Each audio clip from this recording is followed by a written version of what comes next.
Well, hi there. Hello, and welcome to the Pitch Grid, the podcast bringing you news, insight, and analysis from both sides of the football world, the NFL and the EFL Championship.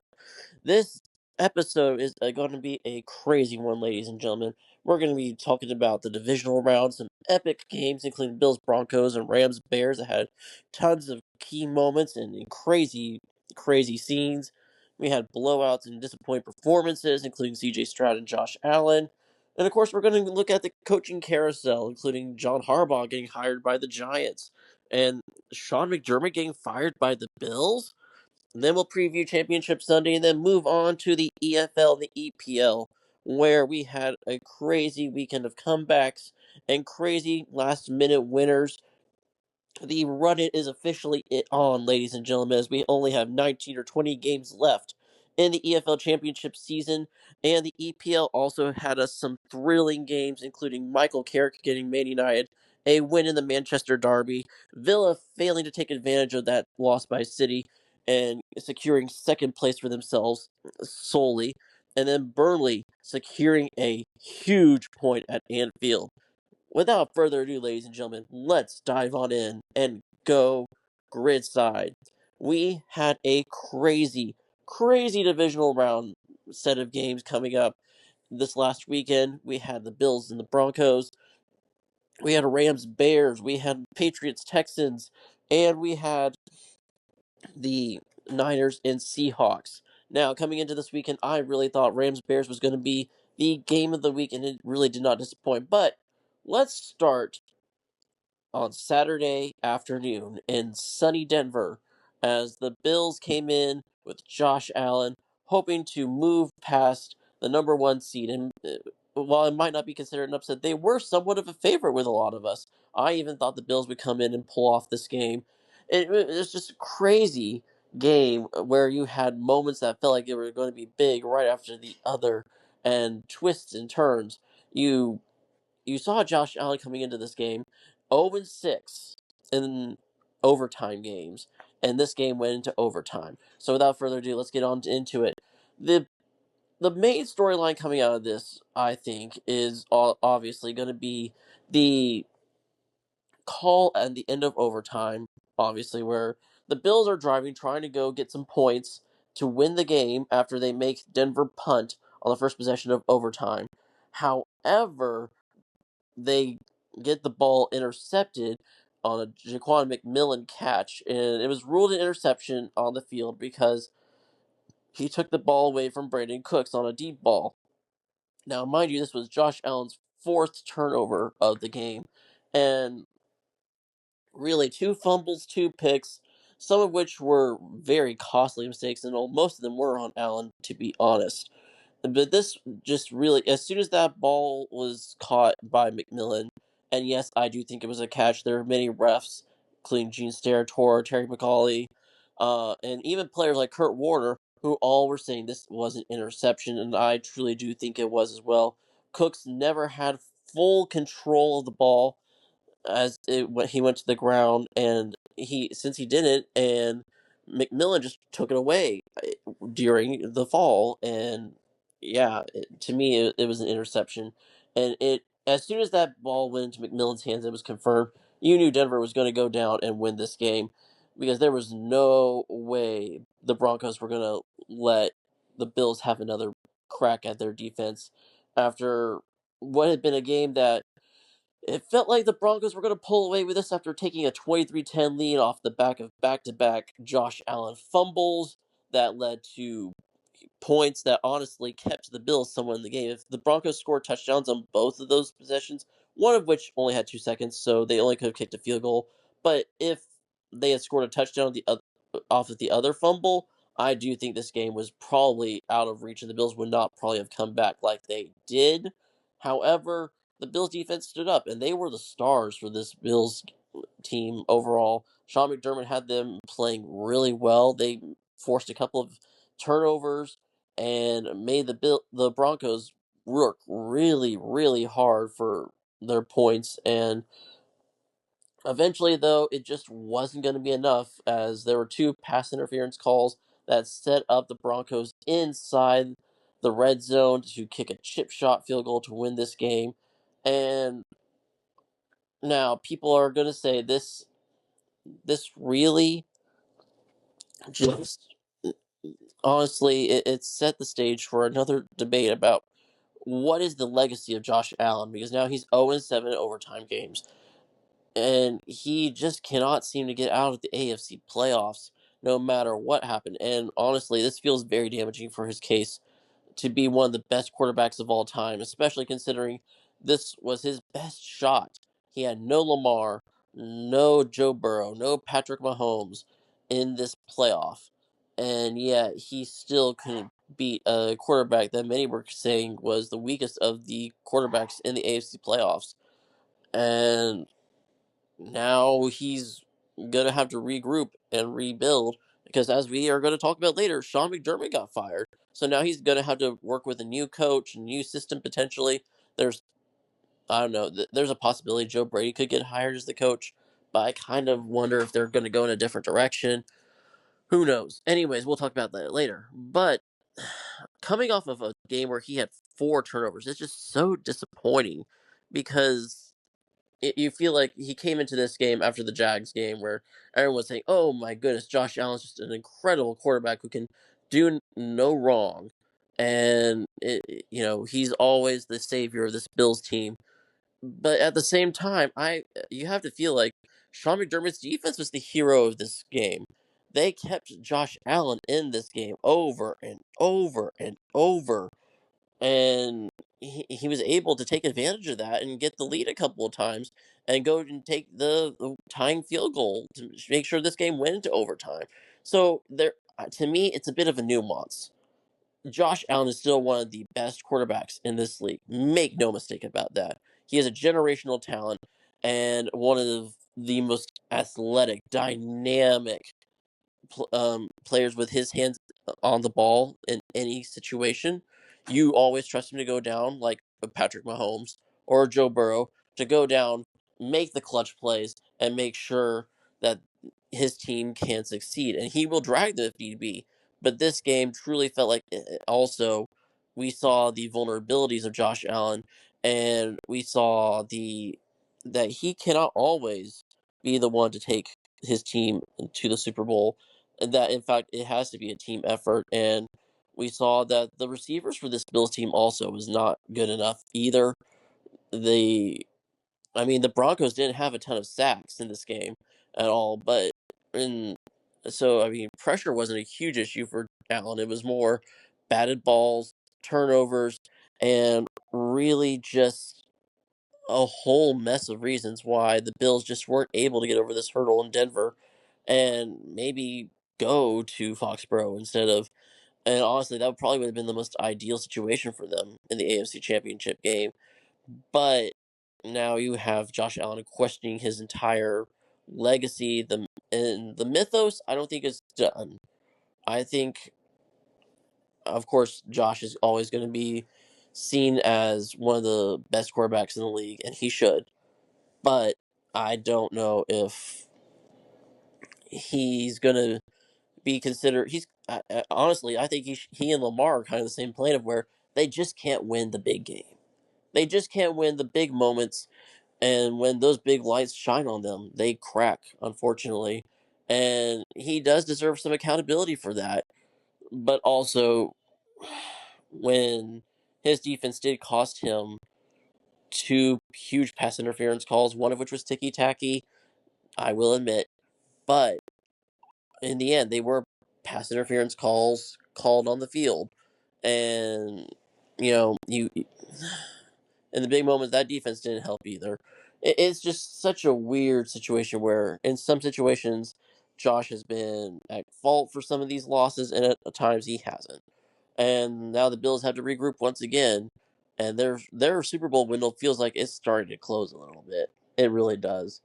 Uh, good, good job by Denver to get out of this game with a great win. The defense didn't play as well as it has in this year. It wasn't one of their best games, but they still played well enough to where they forced Allen to turn over the ball. They were able to get their offense short fields where they were able to get points, And in the end, that helped. But the big news coming out of this game as well, Bo Nix is out for the rest of the season. And to me, boy, that hurts the case for Denver to make the Super Bowl. It's not impossible. We've seen crazier things happen. But Jared Stidham is supposedly going to be the starting quarterback for this Denver team. And while I love this Denver defense, it is one of the best in the league besides Seattle. I don't know if you can say you could trust Jared Stidham, a guy who hasn't taken a snap since week 18 of 2023, to really say that you can trust him to carry this team to a Super Bowl title. And it's really unfortunate because Bo Nix played so well in this game. He balled his heart out. He had one interception, I think. Otherwise, he really didn't play that bad. He played a really clean game, was able to, you know, after the Bills came all the way back, took the lead, was still able to go down and make a clutch drive to take the lead with under a minute to go. Just he had Josh Allen on the other side, stared him down, and showed that he can compete toe to toe with some of the best quarterbacks in this league. And honestly, I think you have to applaud him for that, despite him not being able to finish, the season and show his true colors and his legacy won't be complete yet. I do think that we're starting to see him develop into one of the better quarterbacks in this league, and hopefully he's able to come back next season and prove that and just not be a one hit wonder. But we're gonna have to see because, he also did show that he had some flaws, and he has shown that throughout the season. But it was really cool to see him go toe to toe with Josh Allen and compete really well. So the Denver moves on. Who did they face? They faced the New England Patriots as the Patriots really just took over and just dominated the game with Houston in a cold, wet Foxborough, Massachusetts. The Patriots never felt like they were going to lose this game. The offense was just a sloppy game. Let's be honest. CJ Stroud had 4 interceptions in the first half alone, and it felt like New England was going to just make this a blowout. But the Houston defense really showed up and really kept them in this game. And how it was a 5-point game going to the fourth quarter, I'll never know. Drake May wasn't exactly perfect either. He also had a couple of turnovers, some fumbles, and I think a pick. It was a 28-16 final, and 7 of those points came off of a pick six. I honestly, this shows that this New England team is very well rounded to me. They have a great defensive line. Obviously, the Texans' offense is nothing compared to some of the other offenses we've seen in these playoffs. CJ Stroud just looks a shell of himself from year one. Uh, And honestly, he just could not help this defense. When they got short fields, they were either turning it over or just kicking field goals, and that's not what you can do in the playoffs. Against good teams, against a MVP candidate in Drake May, you just can't do that. And Houston showed its shortcomings for all the world to see on national television. And yeah, they have to really improve that offense if the Texans want to go anywhere besides being 0-7 in the divisional round. It's just insane that they have never been to a conference championship game in their franchise's history. The Patriots, though, I mean, it was squeaky bum time for a little bit, but it never felt in doubt. They have some things to clean up if they want to be able to beat Denver convincingly. I think they can beat Denver. It's just going to be a question of, can they clean some things up? Can they clean off the turnovers, the fumbles? Can the defense looks legit? Like this defense could really clamp down. I think any team really, but it's going to be difficult when your offense isn't putting you in the best of positions either. And against a better team, I think this game is a lot more closer and a lot more high scoring. But with the Texans offense playing like it was, it really didn't need to be. It was just a very sloppy game. And I think New England's just glad they got out of it with a win. And I think Vrabel's gonna, the weather didn't help either. So, but at the same time, Mike Vrabel knows they're gonna have to clean some things up. And so we have a Patriots Broncos AFC Championship game. Let's head to the NFC side of the bracket, where we had on Saturday night the Seahawks absolutely annihilating the 49ers, who came into this game all hyped up. They had the boombox out in the tunnel, just all hyped, and then right off the bat, Rashid Shaheed, a 95-yard kickoff return for a touchdown. That just set the precedent for the Seahawks to just absolutely splatter the floor with the 49ers, and this wasn't even close. It never ever felt like the Niners could get going. They had several injuries in this game. The Seahawks just showed how incredible their defense is. They forced several turnovers. This Sam Darnold didn't look like he had an oblique injury at all coming into this game. He was doubtful to play because of this oblique injury that popped up during the week. However, he did not look like he had a problem at all. As this offense was humming. It was rolling very well.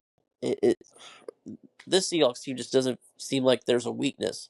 Now, granted, this is the 49ers, and they have had a they have had a ton of injuries. And Kyle Shanahan has done one of his best coaching jobs to get them to this round of the playoffs. However, I think you could also make an argument for the injuries finally catching up to them, especially when CMC went down in this game. Kittle going out last week with his Achilles, I think, kind of spelled doom for them in this game.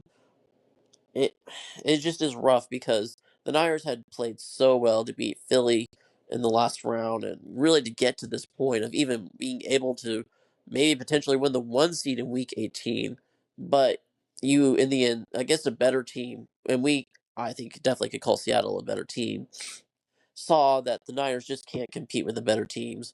And that Seahawks defense is absolutely suffocating. It reminds you, even though they don't call themselves the Legion of Boom, it reminds you of the Legion of Boom with a bit more ferocity and a bit more speed and athleticism. And they're not hard hitting, but they call themselves the dark side. And dang, does that defense look good? I don't. If I'm an offense, I sure don't want to play them in Seattle of all places. And guess what? That's what they're going to have to do. The Rams are going to have to go to Seattle. That's right, the Rams pulled off the win against Chicago in a snowy Chicago Soldier Field against a Bears team that was hungry, and you could tell this game was so close. It was a defensive stalemate for most of this game. Matthew Stafford, the MVP, was baffled. I think the likely MVP was baffled by this Bears defense that put a lot of pressure on him, and they were causing him to make some weird throws. However, despite Caleb Williams also playing pretty well for most of this game, he had 3 turnovers, and we'll get to the third one in a bit. But 2 picks certainly didn't help Caleb's cause. However, his defense really stood up and backed him up. And really, this Bears team showed they were hungry for this win. Played so well on that defensive side for the most part. It was 10-10 going into the fourth quarter. You really didn't know who was going to win it. It felt like you needed one big moment, one big play. And it felt like at the end of the fourth quarter, when Caleb Williams on 4th and 4 backs up to his own 40, throws up a prayer, and Cole Kmet catches in the back of the end zone with 18 seconds to go to potentially tie the game with very few seconds remaining to head to overtime. And it felt like that was the moment that would turn the game into the Bears' favor. However, I feel like Caleb got a little greedy in overtime. They were doing so well with these short passes that were cutting up the Rams defense. Some short, quick passes that were really just getting to them in the middle of the field. They were running the ball too. And then Caleb decides to throw a deep pass that Cam Curl intercepts. And it was behind his receiver, and it just never was going to get there. And Cam Curl picks it off, and as soon as that happened, you knew that Matthew Stafford was not going to let this opportunity pass after he missed the opportunity in regulation to go down the field and get the winning field goal, instead letting Caleb Williams have the opportunity to go tie the game. Man, it was such a great game, and I love snow games personally. I think a lot of us fans do. It's just crazy that it came down to really one moment, and that was the Cam Curl interception. And right after that, the Rams didn't look like they were going to lose this game at all. They drove right down the field, very precision-like from Matthew Stafford, showed why he's the MVP. MVPs show up in the biggest moments in the most clutch situations, and Matthew Stafford did exactly that, driving them down, getting a rather chip shot field goal for Harrison Mevis, and ending an incredible Bears season. The Bears have nothing to be ashamed of. They played so well in this game. They had nothing to lose, and against a team in the Rams that, it felt like they were the better team, but coming into Chicago, you didn't know, especially with how Chicago had always been coming back over and over and over again. How I just You have to think there's a lot of future in this Bears team. That Caleb Williams is going to keep developing under Ben Johnson. You saw a lot of great things from Caleb in this game, including a huge scramble that kept the Bears drive alive, and I think it led to a field goal eventually, but it was huge, like, seeing him being able to use his athleticism for good and not just throw the ball away like he did last year, causing an interception. This These playoffs, he's been much more careful, despite the 3 picks. Like, it didn't feel like Caleb was that wasteful with the ball. It just happened to be he's playing a good defense in the Rams, and of course, you're going to be playing good defenses in these playoffs. Of course, it's the best of the best. It just felt like he met his match, this teammates match, unfortunately, and no amount of magic from Mama Hallis was going to be able to stop the MVP train from rolling into Seattle for part 3 of Rams Seahawks. We've already had 2 classic games this year between these division rivals, and now they get to play for a chance to go to San Francisco and play for a Super Bowl title, which is incredible. I can't wait. It's going to be such a fun game because these two teams are so evenly matched. And kudos to the Bears. They fought their hearts out, but the Rams definitely deserved this win after playing pretty well themselves for the most part in this game and showing that they too deserve to be here in the playoffs. And with that, I mean, we have our final 4 in Denver, New England, Seattle, and the Rams. I It's gonna be interesting. I'm gonna say that the final 4. The AFC feels like a bit of a easy pick, but I also don't want to count Denver out because of that defense.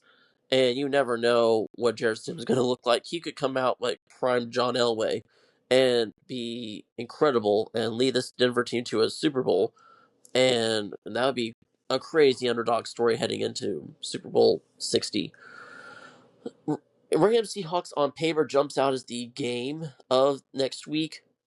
However, you like I said, you never know. And Drake May is going to have to prove his worth in Denver against a hostile, mile high crowd, wanting to back their team fully, especially after the tragedy of losing Bo Nix. It's going to be so fun. I cannot wait for that weekend. It starts on 3:30, I think it is, on Sunday, and we're gonna probably see. I would love to see any of these matchups, honestly, because these 4 teams truly showed that they were worthy of being in this Final Four. And this season has been so chaotic. Like, you didn't know who was going to make the playoffs. You didn't know really who was going to really win the Super Bowl because it felt like any of these teams that did make the playoffs could win the Super Bowl. You can make a case for any of them. And yet, here we are, the Broncos, the Patriots, the Seahawks, and Rams. They all feel like they belong. They really do. And the question is now, they have one more step before making it to San Francisco. And yeah, we're gonna see some fireworks, I think, on Sunday. Let's get to the coaching carousel, though. We actually had some breaking news before coming on the podcast today. Sean McDermott has been fired by the Bills after that crazy game in Denver. I don't think they should have just fired McDermott if they were going to. I think Brandon Beane totally deserves a lot of the fault for this as well. It definitely feels like somewhat of a scapegoat, considering, you know, McDermott, he led this team to playoffs 8 of the 9 years he's been the head coach in Buffalo. True, he hasn't exactly met the expectations, I think, with this team, with this quarterback that he has, of making the Super Bowl and, showing this full potential. However, Brandon Beane, his drafting and the signings he's made have not exactly helped either. Brandon Beane, I don't think, has managed the cap very well either there in Buffalo. And promoting him to football operations, head of football operations, is just crazy work, in my opinion. It feels like you're giving Brandon Beane way too much control, and it feels like the team sided with Beane in a power struggle. It really does. Now, that could totally be just me interpreting things, but when McDermott is talking about standing up for Buffalo in his press conference after the Denver game, and he's criticizing the refs, there was smoke around this happening. Should McDermott not make the Super Bowl with this team? It feels like this was coming, and it felt like the team was mulling over this for some time. And to me, that screams a power struggle. Now, that can all be hearsay, but when reporters are saying, there's smoke around McDermott being fired, you know, it doesn't scream to me that it's just results based. Now, yes, McDermott has not lived up to the results in previous years. He's always lost to teams like the Chiefs in previous years that have been in their way for so many times, and yet he has failed every time. To me, though, some of these losses aren't totally on him in the playoffs. This loss, particularly, does not feel like a loss that was on Sean McDermott. There was no shady coaching decisions like the fake punt they had a couple of years ago when they hosted the Chiefs in the divisional round. It doesn't feel like that kind of game. It felt more like Mc, Allen had 4 turnovers, and yet McDermott still gets fired. It feels like there's something going on in Buffalo. I don't know what, but Terry Bagula had to make a decision, I think, and he went with Brandon Beane. Now, who they are going to hire, who knows? This now leaves, after Atlanta hiring Kevin Stefanski over the weekend, and um, the Giants hiring John Harbaugh. It feels like we have another huge opening up now with Baltimore, Pittsburgh, and now Buffalo opening up. We had two of the, I think it was 8 openings, and now it's back up to um, 8 or 9 again. And some big opportunities you can coach Josh Allen. Now, I feel like with the Bills firing McDermott, they have to have a plan in place. If they do not have a plan in place, like hiring Joe Brady, for example, that feels very short sighted by this organization, in my opinion. And you cannot do that if you're the Bills. You have Josh Allen in your team. You need to be able to quickly have a succession plan. If you think that Sean McDermott is not the guy, you need to have someone right away who can come in and set up a staff and make sure that they can turn around this team and make sure that they can get to where they deserve to be, which is the Super Bowl.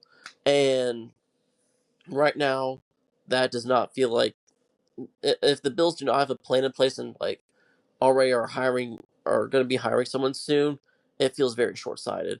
Now, the Giants hiring John Harbaugh, like I mentioned earlier, that was a good move, I think, for them overall. It feels there was a guy that there was a reporter that was saying that a scout told him it felt like New England hiring Mike Vrabel over the last summer. It felt very similar to that to them. And it very well could be. You have Jackson Dart, Cam Scatabo coming back healthy next season. And honestly, this team has a lot of the pieces that can make this a fun squad in the future. And Harbaugh is a very well experienced coach. He's brought many teams to the playoffs and had deep playoff runs. He's won a Super Bowl. The question to me is what kind of staff is he going to build, and how is he going to be able to develop Jackson Dart into a quarterback that can contend in the NFC? Because the NFC still feels wide open. You have Matthew Stafford, but how long is he going to be in the league? Who knows? Is Sam Darnold going to be contending still in a few years? Who knows? With Clint Kubiak leaving potentially for a job opening in the near future. There's so many questions around the NFC, and it feels like if you can develop Jackson Dart into a good quarterback, you have a chance to contend in the NFC. And I think that's what the Giants are hiring John Harbaugh. There was a bit of a hiccup, and it led to the deal being stalled out, but it is a 5-year deal for him. The Falcons hired Kevin Stefanski. I think it's a great hire for them to develop Michael Penix. He developed several quarterbacks, including Shedeur Sanders this year. Now, Shedeur didn't play that impressive, but still, he played impressive enough to help Cleveland to several wins this year. And honestly, Stefanski, a 2-time Coach of the Year, to help develop some great pieces with Bijan Robinson. You have Jesse Bates on the defense. You have some great talent on both sides of the ball. And now Kevin Stefanski comes in, and he's going to try to build this team into a contender that can actually win a very muddled NFC South. And it's a team that is very, very exciting and has the potential to be good if they can draft right and play their cards right. Matt Ryan has, been behind a lot of this with Arthur Blank when they hired him to be president of football operations there in Atlanta. Former player, he knows what he wanted. And once they had Kevin Stefanski in for a second interview, they were not going to let him leave the building, and he didn't leave. He is now the head coach in Atlanta. It feels like probably one of the best hires they could have made outside of John Harbaugh. And once Harbaugh went to the Giants, I think you knew that they were probably going to hire Kevin Stefanski if they could possibly, and they did. And good for them, because honestly, a lot of other hires probably would not have been as good for specifically Atlanta, considering how much talent there is on both sides of the ball. And they really just need a few tweaks to really just get this team and unlock the full potential. Especially with if Michael Penix is their future, you know, they have a chance if they can develop him right to really be another, like it's like with Jackson Dart. If you can develop him enough, you can contend in the NFC, and that's exactly what I think they went for Stefanski. Only time's going to tell if both of these hires are right, obviously, but I feel like these are good, positive hires for teams that are hoping to be on the rise and have a lot of positive signs in their locker rooms.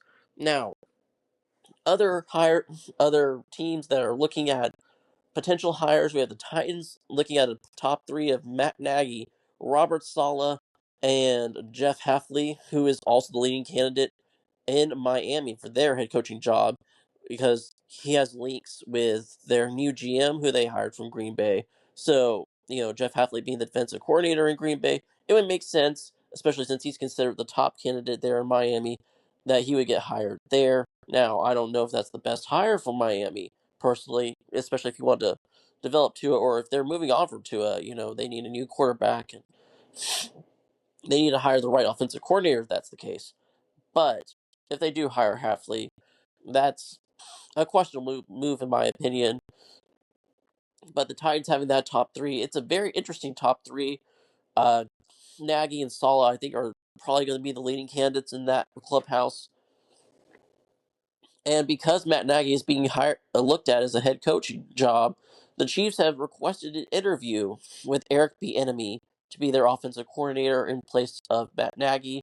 Of course, Bieniemy was the offensive coordinator before he left for Washington to be their offensive coordinator, and that kind of flopped before he moved to Chicago to be the running backs coach under Ben Johnson. I I think it would be a good hire for offensive coordinator for the Chiefs should they bring Bieniemy back. Of course, there's probably going to be a lot of competition for him to stay in Chicago, especially after the season they had and how the running backs did this last season. Monungai and Swift both playing extremely well, but that's something to watch out as well for in Kansas City. And with all of that stuff on the grid side out of the way, let's head pitch side and talk EFL Championship and Premier League real quick. We had a crazy, crazy weekend of championship football.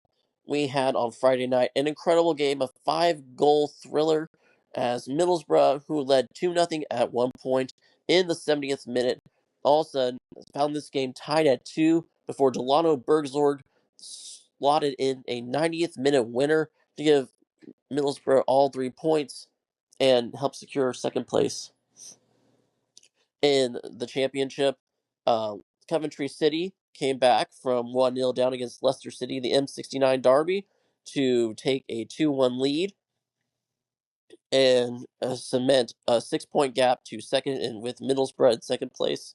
And Ipswich, they continue to have a winning streak. They've now won 4 straight as Ipswich swatted around Blackburn Rovers 3-0. It was never close, but all the top teams won this week. It was, a very thrilling comeback by Coventry.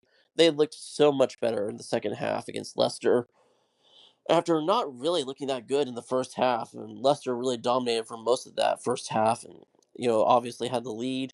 But then 2 goals by Ellis Sims and Haji Wright getting his first goal since October was huge, and really we don't know if this is going to be the case, but that might be the game that stops this wobble that Coventry have had, where they've let Middlesbrough and Ipswich come back into the title race a bit, and all the top 3 won, but also you have Millwall right behind Ipswich with the win over Watford this weekend as well, and looking rather convincing in that win as well.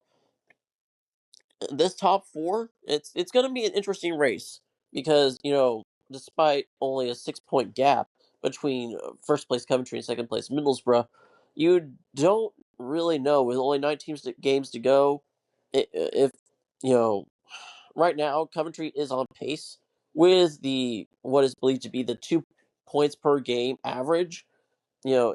Coventry is right now on that pace to win the title, and unless they seriously keep having a collapse, and they're probably going to win the title.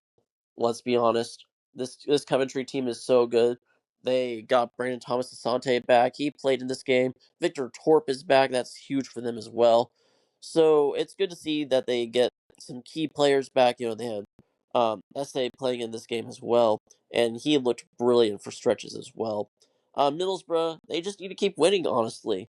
Ipswich have a game in hand on them, but if Middlesbrough keep matching Ipswich with win after win after win, it's going to be hard for Ipswich to keep the pace, especially considering Ipswich have a murderous February where they have 5 away games in a brutal 3-game stretch. And that's not going to be easy for them to do at all. They have some tough opponents in that stretch as well. And honestly, this tough stretch for Ipswich starts this coming week, this coming midweek against Bristol City. And it's not exactly the easiest game in the world, but if Ipswich want to show truly that they are back and are truly a promotion contender, they need to win these kinds of games as well because despite, having a bit of a wobble over the festive period, Middlesbrough now had 2 straight wins, a 4-0 thumping of Southampton, and now this 3-2 win over West Brom, who just had their new manager come in the week before, and it looked like, you know, he could bring some nice things to West Brom, and coming in from Minnesota United in the MLS. It just now that Ramsey's here, they're hoping to get out of this relegation fight that they're kind of in right now, and I do think they'll get out of it. I think West Brom just has too many good players, and they showed their quality in this game as well against Middlesbrough. But eventually, the composure and the mentality that Middlesbrough were able to have in slotting home that winner shows the mentality that it feels like a huge moment in their season to be able to win that kind of game, get those 3 points, especially with Ipswich breathing only 2 points behind them down their neck for in third place. To get that kind of result, to cement themselves still in the top 2, and you know if they are to get promoted, they might look back on this game against West Brom as a huge moment. Now, another huge game in this last weekend of Championship football was Wrexham losing to Norwich City 2-1. And even though they won, Norwich are still in the relegation places because of Portsmouth beating Sheffield Wednesday.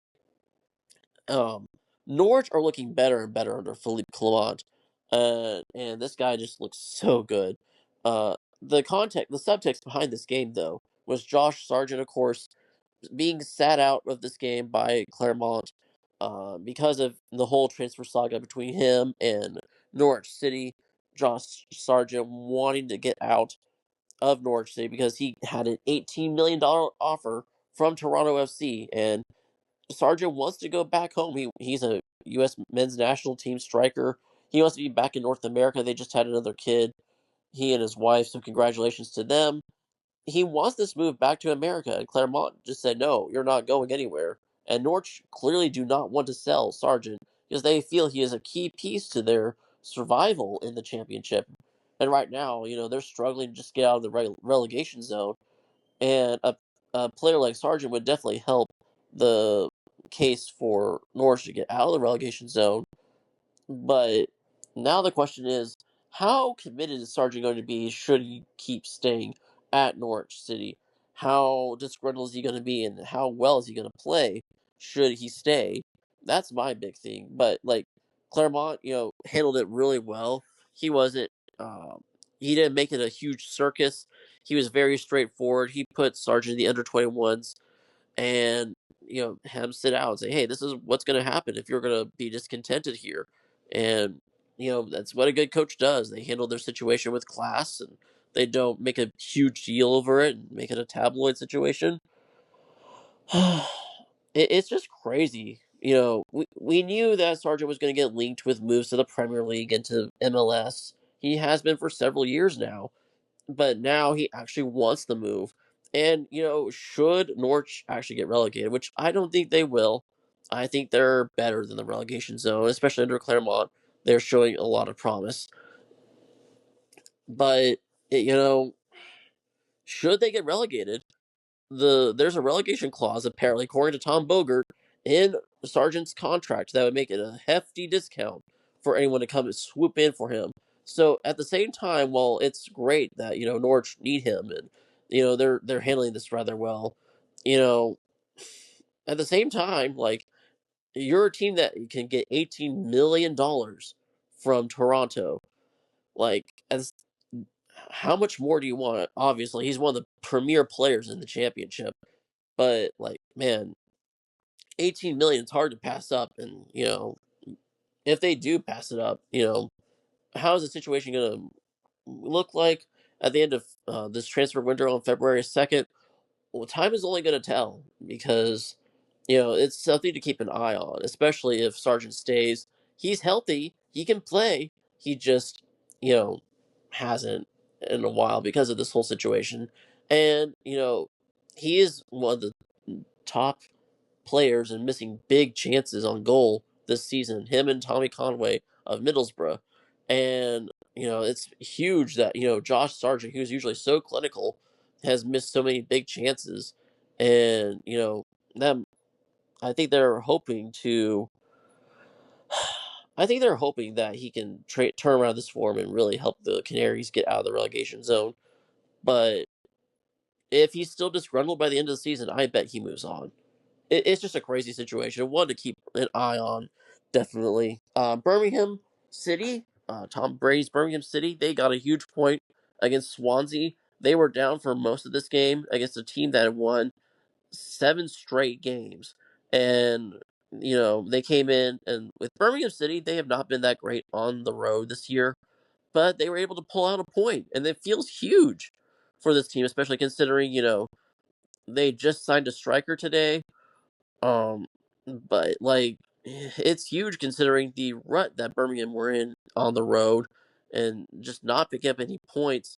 Now, I do think their season is kind of adrift at this point. I don't know if they're going to be able to make a playoff push, and because playoffs, I think, is the most realistic case at this point for Birmingham, unless they get on an incredible, torrid run in these last 19 games. But it feels huge considering they can stop the rot on the road, and at home they play so much better, and they look like a different team when they're playing at home. But on the road, they needed to stop the rot and pick up points like they did against Swansea, a team that was just so hot. And Patrick Roberts doing it again for Birmingham. He feels like one of their more consistent players, especially in terms of goal scoring, unlike Kyogo Furiyoshi, who they got in the summer from Celtic. it's just Birmingham is just a confusing team, honestly. They had a lot of aspirations. A lot of us, including me, picked Birmingham to be in the playoff places, if not contending for promotion. And yet, with despite the ambition that this Birmingham City board have had, they just have not been able to realize it. And it's just crazy how that team is really underwhelmed this year, and they really haven't done much in the transfer window either. We talked about Wrexham. They're still only 3 points back in the playoff places, which is huge for them.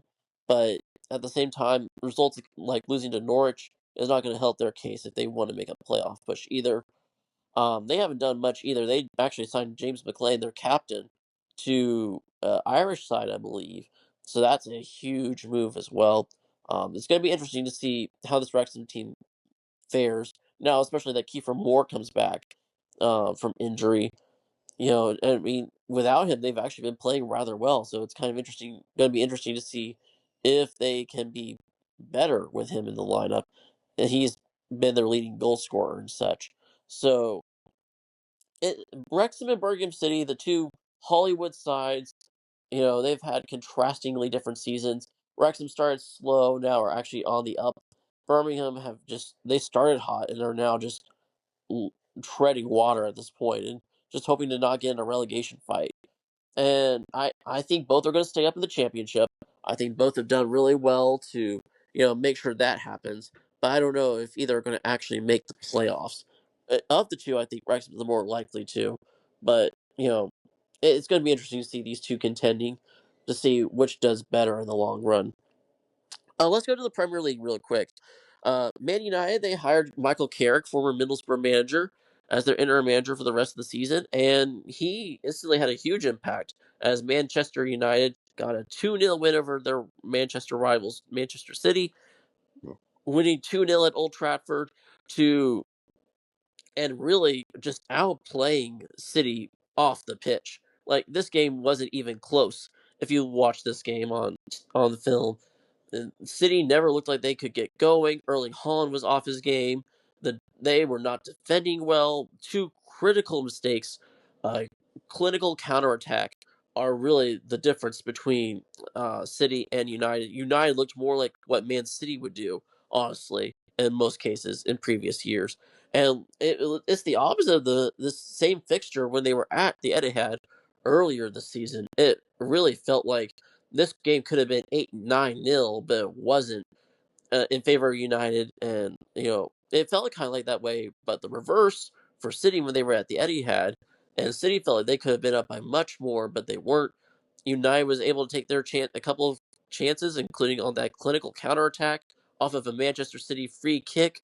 And, Carrick has this team rolling. Now, are they going to be that way the rest of the season? Who knows? But they're in fourth place in the Premier League right now.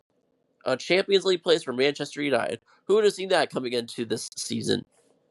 Villa, Aston Villa, after that loss by Manchester City, could have claimed sole possession of second place with a win or a draw, but instead they lose to Everton at home 1-0, and that feels like a huge loss in terms of the title race and making sure they could keep pressure on Arsenal after Arsenal drew with Nottingham Forest 0-0 at the City Ground in Nottingham. When and because of that, now it's a 7 point gap between first and second place, and it really does feel like Arsenal are starting to slowly pull away and slowly be able to claim the title more and more. Now they aren't looking convincing lately, but Arsenal are still getting the points, still getting the results they need. Villa not being able to take advantage of City's loss is huge because they would have had sole possession of second, and they had been on such a tear until lately with this loss until this loss. And, Villa had made such a comeback from being in the relegation zone at the beginning of the season to now being at the top and being one of the contenders. And I think a win over Everton would have really cemented them in a title race with Arsenal. But now it feels like the gap is starting to become a little too much for them in Manchester City. It's clearly not over yet, but it's starting to become almost insurmountable. And a 7 point gap in the Premier League is much bigger than you would think. That's a 3 game cushion. I don't see this Arsenal team dropping that many points, but you never know in the Premier League. It's so crazy and so up and down. Um, but it's huge that Manchester City was able to get the win. I mean, Manchester United was able to get their win over over City, and really cement themselves in a race for the Champions League, because this is a team that last year people were questioning the talent on this team, and yet they really looked so good on Saturday against this team, against Manchester City, who has also been kind of on a roll. They had Rodri back even from injury, and yet Manchester City looked much the poorer team in this game. Burnley escaped with a huge point at Anfield against Liverpool. Burnley, of course, deep in the depths of the relegation zone, they were able to sneak away with a point, and it's crazy. Even though Liverpool's still up there and contending for a Champions League spot, it does not feel like the same Liverpool as of last year, and it's crazy how drastic this season is from last season when Liverpool won the title, and they still have basically the same players. In fact, some would say upgraded in a lot of positions, and yet their teams like Burnley are drawing points off of them, and Sunderland, and it's just been a very disappointing, weird season for Liverpool. They haven't exactly been able to get going, and you know that's just part of a Premier League season. You can change from season to season. It's never going to always be the same. But Ari Slot definitely has some questions to ask of this team after a late goal was able to secure the draw and get Burnley a valuable point, and maybe hoping to turn around their season, maybe somehow get out of the relegation zone. Leeds United also continue to distance themselves from the relegation zone with a huge win as well over the weekend. And Sunderland also is within 3 points of the top four with a win over Crystal Palace, who is reeling at the moment. We'll get to them in a minute. But Sunderland keeps their Cinderella story going and contending for a Champions League place. Right now, they're on pace. If you look at a little handy tool that I like to look at called PPG Profit, you can find them on Twitter. But this account has graphs showing where they're contending, where like the projected points totals right now, and on what path are they on. Based on the typical points that are needed to secure certain places. And right now, Sunderland's right on track to secure a place in Europe. Their first year back in the Premier League in a long time, and you know, kudos to them. And being only 3 points off of Champions League is no easy feat, especially when you're a team that just has come up from the Championship. And mostly those teams do not survive. But them and Leeds are really surprising people with how well they have been able to turn their season around. Sunderland, I mean, they never really have stopped. They're on a lower trajectory than they were at the start of the season. But, they're still contending. Both them and Leeds are showing that they have Premier League mettle and are able to contend with the best teams in the Premier League. And that's really something, considering the trend that had been going into the season with a lot of the championship teams just going straight back down. We saw that last season, particularly. And they're starting to rewrite the narrative of how to really stay in the Premier League. And maybe, the teams that come up from the championship this season are able to follow that blueprint. And, if they are able to, maybe the championship teams are going to be getting a better reputation coming into seasons when they get promoted to the Prem. Let's go to Crystal Palace real quick, because this situation is bonkers. So they did let Mark Gahey go to Manchester City today. That became an official signing today, right before we came on air. But Oliver Glasner over the weekend after their loss to Sunderland made some comments in his post-match press conference that just showed he admitted that he's going to be out of Crystal Palace at the end of the year. And this is just crazy. Like, this is a manager who's saying, he's going to be out and that he feels like he's not being backed. Which, to be fair, he is not. Crystal Palace are selling their best players to Manchester City, and they're becoming a team that they were before they had all the success they've had in the last year, where they won the FA Cup, they won the Community Shield, and looked like a team that were on the rise, and they qualified for Europe. And they were looking like a team that could be, contending for Europe consistently. And now all of a sudden they're selling their best players. Their manager who's gotten them to this point is leaving. I don't know what to think except that this is absolutely 10 alarm fire for Crystal Palace. And now they could be going straight down to the championship in a couple of years. Because if they aren't careful, if this ownership group and this board are not careful, Crystal Palace are going to be going the reverse of what they were.